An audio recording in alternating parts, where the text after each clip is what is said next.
खुलुमबाय बेयो बड'लेण्ड इंखं टेलिभिजन दिनै 9 नभेम्बर 2022 बुधबार खालि सानसेनि बरादखौ नोंथांमोननि खाथियाव लाबोदों आं सदानन्द दैमारिया।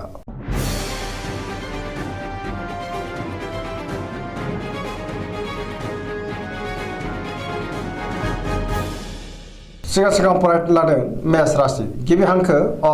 ल दिनैनि साना जोबोर मोजां सुथुरखौ गोरलैयैनो फेजेननो हागोन जेनिबो आंखाल जानाय नङा सोरजोंबा बाख्नायजानो हागौ जेरावबो देरहासार जागोन बहाबा थांनांगौब्ला दिनै जोबोर मोजां आरो मोजाङैनो हान्थिनोबो हागोन मावनो लानाय खामानिखौ थि समावनो आरो गोरलैयैनो मावफुंनोबो हागोन सिगांनि बबेबा आद्रा खामानियाबो दिनै मावफुंजानो हागौ गोसोखौ दिनै जोबोर गोजोननाय मोनगोन देहाया मोजाङै थागोन बहानिफ्रायबा मोजां खौरां फैनोबो हागौ रांखावरियाव दिनै जोबोर मोजां गोबां धोन आरजिनोबो हागोन आयाबो बांनो हागौ बेफार फालांगियाव दिनै जोबोर मोजां होनजायो सोरबा लोगोनिफ्राय थोजासे हेफाजाबखौ मोननो हागोन न'खराव अननानै फैगोन बिदा फंबायनिफ्राय मोजां हेफाजाब मोननो हागौ गुबुनजों बाख्नायजानोबो हागौ गोसोनि बोलोआ बांगोन गावनि गोसोनि साननायखौ दिनै फोरमायनोबो हागोन समाजाव मान मोनगोन सेंग्रा सिख्लाफ्रा जोबोर खुसि जागोन फरायसाफ्रा दिनै फरायनायाव गोसो दुंखांगोन आरो मोजां फिथाइ मोननोबो हागोन धोरोमारि बिथिङावबो दिनै गोसो दुंखांनो हागौ पजिटिभ एनार्जिनि गोहोमबो गोग्लैगोन। वृष राशि गिबि हांखो इ अ ब दिनैनि साना जोबोर मोजां गोसोखौ दिनै जोबोर गोजोननाय मोनगोन गोसोनि बोलोआ बांगोन गावनि गोसोनि साननायखौ दिनै गुबुननो फोरमायनोबो हागोन समाजाव मान मोनगोन रांखावरियाव मोजां बेफार फालांगियावबो मोजां होनजायो आयाबो बांनो हागौ न'खराव बिदा फंबायजों मोजां सोमोन्दो थागोन आरो बिसोरनि हेफाजाबखौ मोननो हागौ सोरजोंबा बाख्नायजानोबो हागौ देहाया दिनै मोजाङैनो थागोन अब्लाबो नाथाय जानाय लोंनायाव सांग्रां जानांगोन सोरबा लोगोनिफ्राय मोजां खौरां फैनोबो हागौ गोसोनि साननायफ्रा जाफुंगोन गोसोआव पजिटिभ साननाय फैगोन गोथों आरो गोग्गो साननो रोंगोन गियाननि आंखाल जानाय नङा।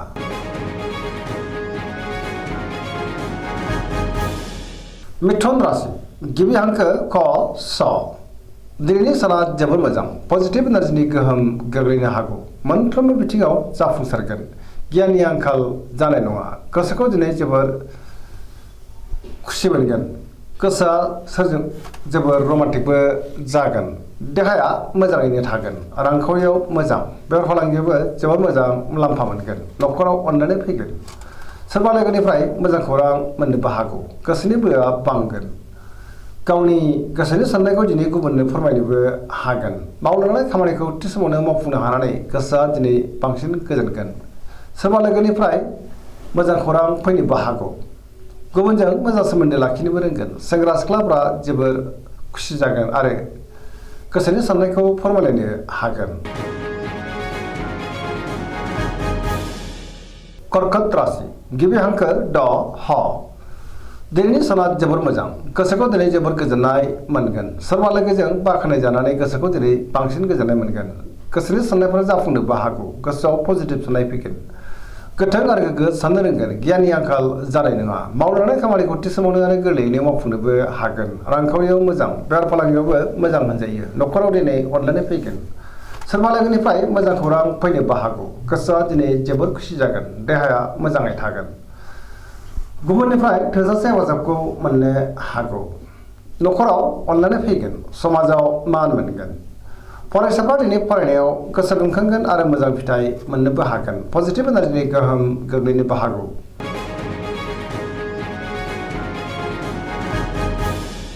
सिंह राशि गिबि हांखो म ट दिनैनि साना बारा मोजां नङा गोसोखौ दिनै जोबोर उसुखुथु मोनगोन गोसोआव नेगेटिभ साननाय फैनोबो हागौ मावनो लानाय खामानिखौ मावफुंनो हायोब्लाबो माबा नङा माबा मोनसे गोरोन्थिबो जालांनो हागौ सोरबा लोगोनिफ्राय हेफाजाब मोननो हागोन बहाबा दावबायनो एबा हान्थिनो खाबु मोनगोन अब्लाबो नाथाय लामा सामायाव सांग्रां जानांगोन रांखावरियाव मोजां बेफार फालांगियावबो मोजां होनजायो गोसोनि साननायखौ गुबुननो फोरमायनो हागोन न'खराव अननानै फैगोन अब्लाबो नाथाय सोरजोंबा रायखोमा जानोबो हागौ समाजाव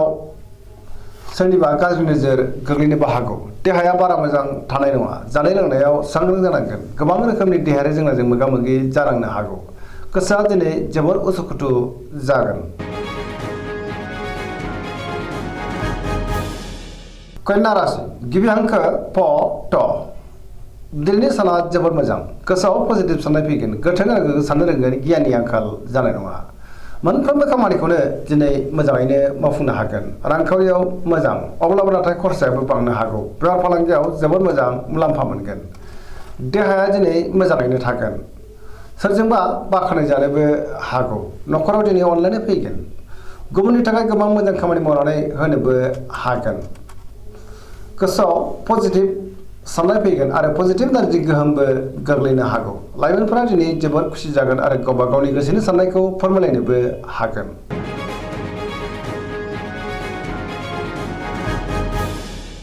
तुला राशि गिबि हांखो र ट दिनैनि साना जोबोर मोजां गोसोखौ दिनै जोबोर गोजोननाय मोनगोन गियाननि आंखाल जानाय नङा अब्लाबो नाथाय सोरनिबा गाज्रि नोजोर थानोबो हागौ सांग्रां जानाया गाहाम गोसोनि साननायफ्रा जाफुंगोन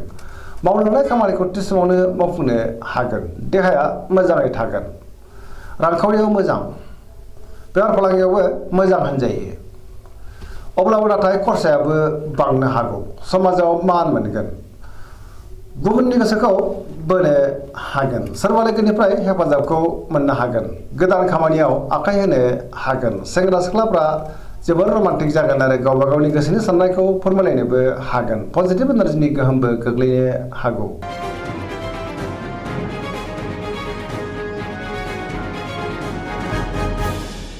वृश्चिक राशि गिबि हांखो न स दिनैनि साना जोबोर मोजां पजिटिभ एनार्जिनि गोहोम गोग्लैगोन समाजाव लोगो लेवा बांगोन सोरबा गोजाम लोगोजों बहाबा लोगो मोनज्लायनो हागौ गोसोआव गोग्गो आरो गोथों साननाय फैगोन गियाननि आंखाल जानाय नङा मावनो लानाय खामानिखौ थि समावनो आरो गोरलैयैनो मावफुंनोबो हागोन गुबुननिफ्राय थोजासे हेफाजाबबो मोननो हागौ गोसोनि साननायफ्रा जाफुंगोन गोसोआव बोलो बांगोन मावनो लानाय खामानिखौ थि समावनो आरो गोरलैयैनो मावफुंनोबो हागोन न'खराव अननानै फैगोन सोरजोंबा बाख्नाय जानोबो हागौ रांखावरियाव मोजां अब्लाबो नाथाय खरसायाबो बांगोन बेफार फालांगियाव मोजां होनजायो देहाया मोजाङैनो थागोन गुबुननिफ्राय थोजासे हेफाजाब मोननो हागौ फरायसाफ्रा दिनै फरायनायाव गोसो दुंखांगोन आरो मोजां फिथाइ मोनगोन लाइमोनफ्रा जोबोर खुसि जागोन आरो गावबा गावनि गोसोनि साननायखौ फोरमायलायनोबो हागोन।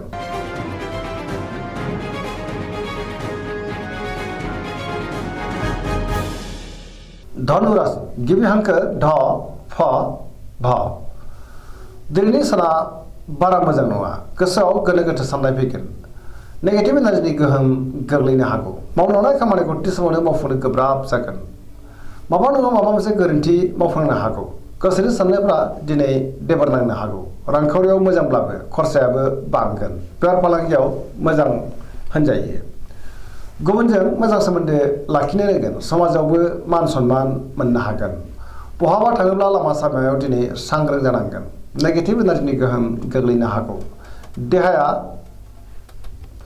बारा मोजां थानाय नङा गोबां रोखोमनि देहायारि जेंनाजों मोगा मोगि जानांनो हागौ न'खराव बिदा फंबायनि हेफाजाबखौ मोननो हागोन गुबुनजों मोजां सोमोन्दो लाखिनोबो रोंगोन अब्लाबो नाथाय सोरबा लोगोनिफ्राय गाज्रि खौरांबो मोननो हागौ लाइमोनफ्रा जोबोर आला खाला जागोन।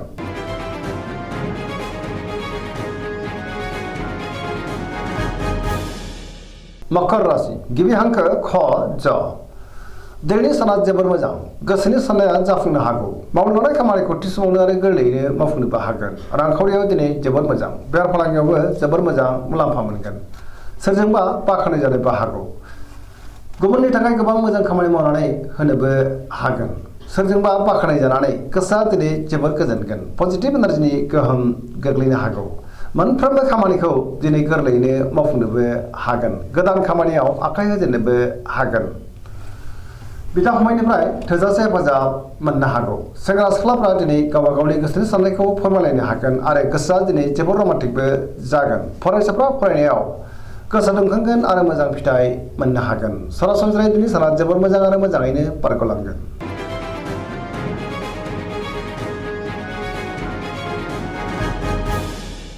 कुंभ राशि गिबि हांखो ग स दिनैनि साना मोजां आरो गाज्रि गेजेरजों बाबेरलांगोन गोसोखौ दिनै जोबोर गुलाय गुजाय मोननो हागौ गोसोआव जिंगाबो फैनो हागौ मावनो लानाय खामानिखौ थि समावनो मावफुंनो हागोन अब्लाबो नाथाय माबा नङा माबा मोनसे गोरोन्थिबो जानो हागौ सोरनिफ्रायबा गाज्रि खौरांबो मोननो हागौ गोबां मुंदांखा सुबुंजों दिनै लोगो मोनज्लायगोन रांखावरियाव मोजां अब्लाबो नाथाय खरसायाबो बांनो हागौ बेफार फालांगियावबो मोजां होनजायो देहाया बारा मोजां थानाय नङा जानाय लोंनायाव सांग्रां जानांगोन गोबां रोखोमनि देहायारि जेंनाजों मोगा मोगि जानांनोबो हागौ न'खराव दिनै अनलायनाय फैगोन गुबुनजों मोजां सोमोन्दो लाखिनोबो रोंगोन बहाबा दावबायनो एबा हान्थिनो खाबु मोननो हागौ अब्लाबो नाथाय लामा सामायाव सांग्रां जानांगोन नेगेटिभ एनार्जिनि गोहोम गोग्लैनो हागौ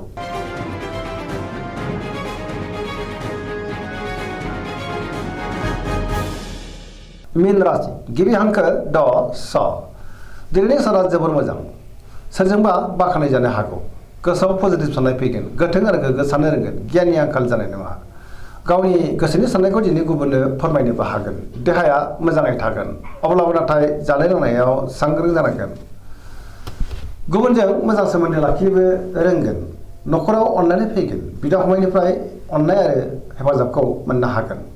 बिमा बिफानि अननाय आरो बोरखौबो मोनगोन लाइमोनफोरा जोबोर रमान्टिक जागोन आरो गावबा गावनि गोसोनि साननायखौ फोरमायनो हागोन फरायसाफ्रा दिनै फरायनायाव गोसो दुंखांगोन आरो मोजां फिथाइ मोनगोन धोरोमारि बिथिङावबो दिनै गोसो दुंखांनो हागौ पजिटिभ एनार्जिनि गोहोम गोग्लैगोन दिनैनि राशि फरायनाया एसेनोसै जोबनायाव बेखौनो खावलायो जाहाथे नोंथांमोना सानफ्रामबो जोंनि बे बड'लेण्ड इंखं टेलिभिजनखौ नायबाय थायो आरो साबस्क्राइब खालामो लोगोसे लाइक खालामो आरो शेयार खालामो एसेनोसै गोजोन्थों